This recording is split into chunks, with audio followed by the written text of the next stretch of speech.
Hi, and welcome to S&G Shorts. S&G Shorts will attempt to show you what we do at our studio pretty much daily, certainly weekly, of the different kinds of things we do. Very short videos showing you, everything from mask making to model making and all the different things, and they are all different that we do here.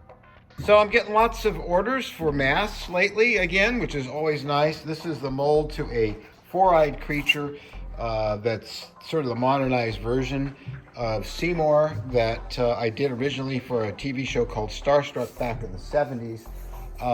Over here, I have a very wet still casting of the Communion bust from Whitley Strieber's famous book, Communion. I have the rights to produce these. And over here in the oven, get to it, we are on the iPhone today. I've got Spock ears. And these are for James Colley at the Star Trek set tours. And we're going to open these up a little bit so you can see them now. These were made from the masters for my sculpture that I did back in 1978. And in fact, here's the molds right here, which I still have in the masters for, so I can also make for James a nice set of ear molds that'll be replicas off the originals to be placed in his museum. Okay, so we have the mold here, and this is, an old ultra-cal mold. You can see the shapes of the creature inside, and I'm going to put the top of the mold on there. These molds are very heavy, and although you could make molds out of a lighter material, it wouldn't absorb rubber. And really gonna pull this thing tight. There. Close properly now. And pour it in. And then that will sit for about 3 hours. And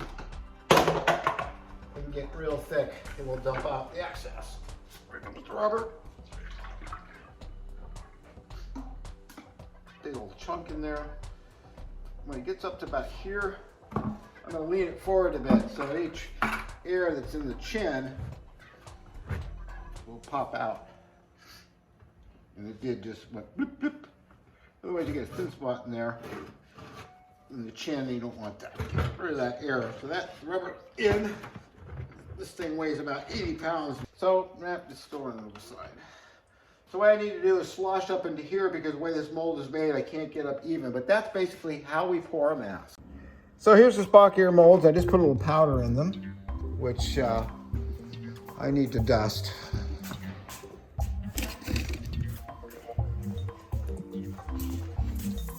A little baby powder because rubber is very sticky and will stick to itself, and then you've got a real problem. So, and these are just latex. The actual ears during the movie, motion picture, were made out of foam rubber. And there's a nice, beautiful ear.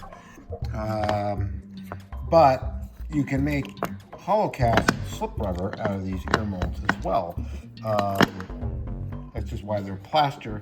And these are exact copies from the original sculpture, from the original molds from the film. And now what I have to do is trim these off, paint them, and mount them in a shadow box and sign them over with a picture of Spock as he appeared in my ears when he first walked on the bridge to James Colley at the Star Trek set tours in Ticonderoga.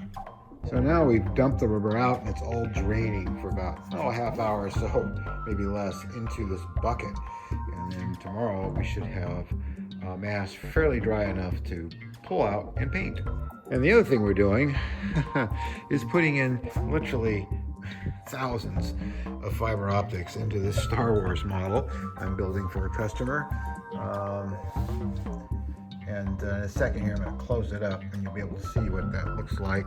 And over here, I've just made a silicone mold from some tiny little parts for the scratch build T-51 Cooper from 1959 car that I'm making as a slot car kit to be sold eventually on the site. And this is the test body out of the molds. And it's going along really well, and we've got one of Mark Tyler's immense miniature drivers in it. But it's got a long way to go, a lot more parts. So, got a bunch more fiber optics in this. And that's gonna kind of do it for me today. I got a few more to put in tomorrow, and then this model will be ready for the next step, which is a paint job. I know it's white, but it's got to be weathered and shaded and you know, all that kind of stuff. And these are, you can see they're very long because after I paint it, then I clip them short, flush to the edge. And it looks even cooler in the dark. There's the engines all lit up, looking very, very cool. And all the zillions and zillions of fiber optics in this model. And that bay's lit up, that bay's lit up. We got some really bright ones down there, some dim ones, and everything in between.